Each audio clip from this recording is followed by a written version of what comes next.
அனைவருக்கும் வணக்கம். மணி life Tamil YouTube சேனலுக்கு உங்களை வரவேற்று சந்திப்பதில் பெருமகிழ்ச்சி அடைகிறேன். இன்றைக்கி நாம் பார்க்க இருக்கும் தலைப்பு என்ன அப்படின்னு பார்த்தோன்னா, தங்கத்தில் முதலீடு செய்வது எப்படி, தங்கத்தில் முதலீடு செய்வதன் மூலம் நமக்கு கிடைக்கக்கூடிய ஆதாயங்கள், பலன்கள் என்ன அப்படின்றத பற்றி நம்ம பார்க்க போகிறோம்.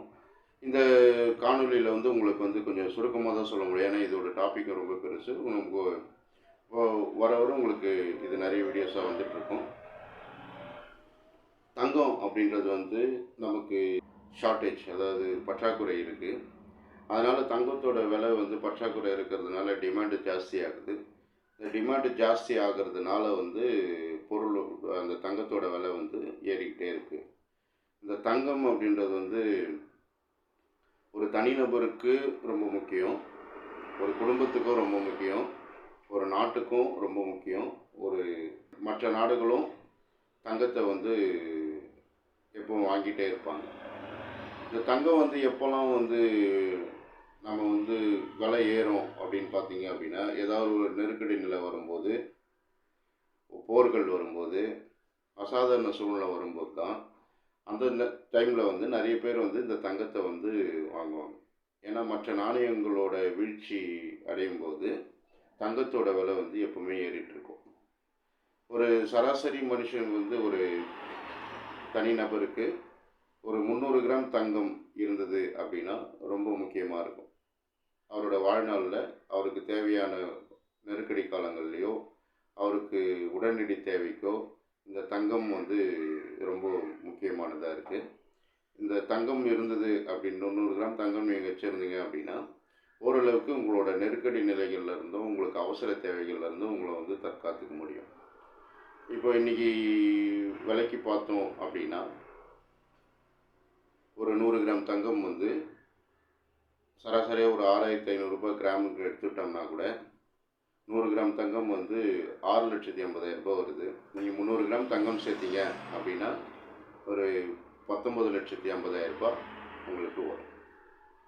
இந்த தங்கம் எப்போவுமே இன்ஃப்ளேஷனை பீட் பண்ணும். இப்போ நம்மளோட நாட்டோட இன்ஃப்ளேஷன் 5-6% இருக்குன்னு நம்ம தோராயமாக எடுத்துக்கிட்டோம் அப்படின்னா, இந்த தங்கம் வருஷம் குறைஞ்சபட்சம் 10%க்கு மேலே தான் நமக்கு அப்ரிசியேஷன் கிடைக்கும். தங்கத்தோட விலை 10% மேலே ஏறிக்கிட்டே இருக்குது. அப்படி நம்ம பார்க்கும்போது இன்ஃப்ளேஷனை நம்ம பீட் பண்ணுறோம். அதாவது விலைவாசி ஏற்றத்துக்கு 5-6% இருக்குன்னா, இது உங்களுக்கு 10% அதுக்கு மேலே உங்களுக்கு சராசரியாக ஏறிக்கிட்டே வருது. அதனால் இப்போ நீங்கள் இந்த தங்கம் ஒரு 10,000 தங்கம் போகும்போது அதோட விலை எவ்வளோ இருக்கும் அப்படின்னு பார்த்தீங்கன்னா, 30 லட்ச ரூபா கிட்ட அதோட மதிப்பு இருக்கும்.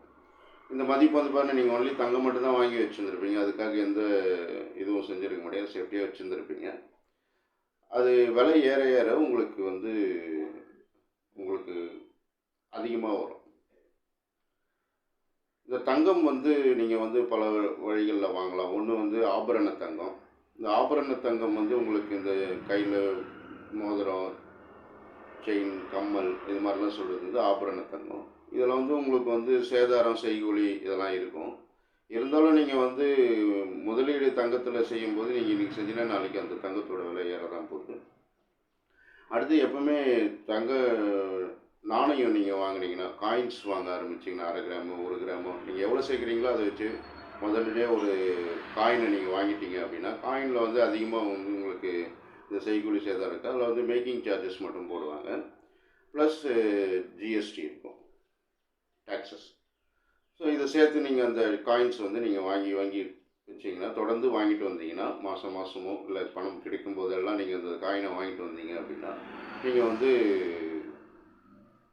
உங்களோட முதலீடு பாதுகாப்பானதாகவும் இருக்கும். மேலும் இன்னொரு வகையில் வாங்கலாம். அது டிஜிட்டல் கோல்டாகவும் நீங்கள் வாங்கலாம். ஃபிசிக்கலாக என்னால் வச்சுக்க முடியல அப்படின்னா நீங்கள் டிஜிட்டலாகவும் இந்த கோல்டை நீங்கள் வாங்கிக்கலாம்.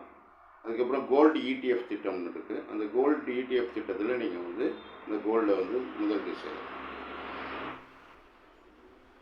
இந்த கோல்டுக்குன்னு சிட்டுலாம் போட்டு நம்ம வாங்குவோம். அந்த சிட்டுலாம் போட்டு வாங்குறதுன்றது நமக்கு மட்டும்தான் ஆகும். ஏன் அப்படின்னா, நீங்கள் இன்றைக்கி ஒரு ரேட்டு இருக்கிற ரேட்டுக்கு, இன்றைக்கி தங்கம் இருக்கிற ரேட்டுக்கு நீங்கள் கோல்டை வாங்கினீங்க அப்படின்னா, இன்றைக்கி டேட்லேயே உங்களுக்கு தங்கம் அவங்க கொடுக்கணும்.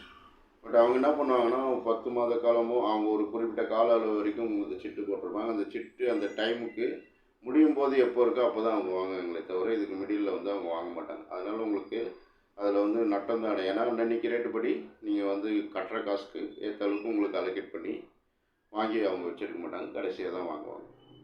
அடுத்து வந்து பார்த்தீங்கன்னா வந்து, நீங்கள் கன்டினியூஸாக மாதம் மாதம் வந்து நீங்கள் உங்களோட வருமானத்திலேருந்து முதல் செலவா கொஞ்சம் கோல்டை வாங்கி வச்சுட்டீங்க அப்படின்னா, உங்களோட அந்த மாதம் செலவு போனதுக்கப்புறம் பார்த்தீங்க உங்களால் அட்ஜஸ்ட் பண்ண முடிஞ்சது அப்படின்னா, உங்களுக்கு இந்த காயின் வந்து கன்டினியூஸாக வாங்குறதுக்கு இதுவாக இருக்கும். உங்களுக்கு ஆபத்து காலத்தில் இந்த தங்கத்தை வந்து என்றைக்குமே நீங்கள் வாங்குனீங்கன்னா விற்கக்கூடாது. ஆபத்து காலத்தில் நீங்கள் வந்து இதை ப்ளெட்ஜ் பண்ணிக்கலாம். ப்ளெட்ஜ் அப்படின்னா நம்ம தங்கத்தை அடமானம் வச்சுக்கலாம். ஸோ தங்கத்தை அடமானம் வச்சுன்னா எந்த டாக்குமெண்ட்ஸும் வந்து நிறைய கேட்க மாட்டாங்க பேங்க்ஸில். எங்கே போனோம்னாலும் இந்த தங்கத்தை கொடுத்தோம்னா நம்ம உடனே பணமாக மாற்றிக்கலாம். மற்ற லோன்லாம் வாங்கினா நிறைய டாக்குமெண்ட்ஸு, நிறைய செக்யூரிட்டிலாம் கொடுக்கணும். ஆனால் தங்கம் அப்படின்னும் போது உங்களுக்கு உடனடியாக வந்து கிடைக்கும். தங்கத்தை நீங்கள் வந்து சேர்த்துட்டே இருங்க. மாதம் மாதமோ 15 நாளைக்கு ஒரு முறையோ உங்களோட வருமானம் எப்போல்லாம் வருதோ உங்களுக்கு நீங்கள் வந்து இந்த தங்கத்தை சேருங்க. 300 கிராம் தங்கம் சேர்க்க வேண்டியது வந்து முதல் தலையாய கடமையாக வச்சுக்கோங்க. இது நம்ம வந்து சுருக்கமாக இந்த தங்கத்தை பற்றி நம்ம இப்போ பார்த்துருக்கோம். இன்னும் வரக்கூடிய வீடியோக்களில் உங்களுக்கு ஒரு தங்கத்தை பற்றி இன்னும் தெளிவான விஷயங்களை உங்களுக்கு சொல்லுவோம். இந்த சேனலை வந்து உங்கள் ஃப்ரெண்ட்ஸு ரிலேட்டிவ்ஸ்க்கு வந்து ஷேர் பண்ணுங்கள், சப்ஸ்கிரைப் பண்ணுங்கள், ஒரு லைக் கொடுங்க. தேங்க்யூ.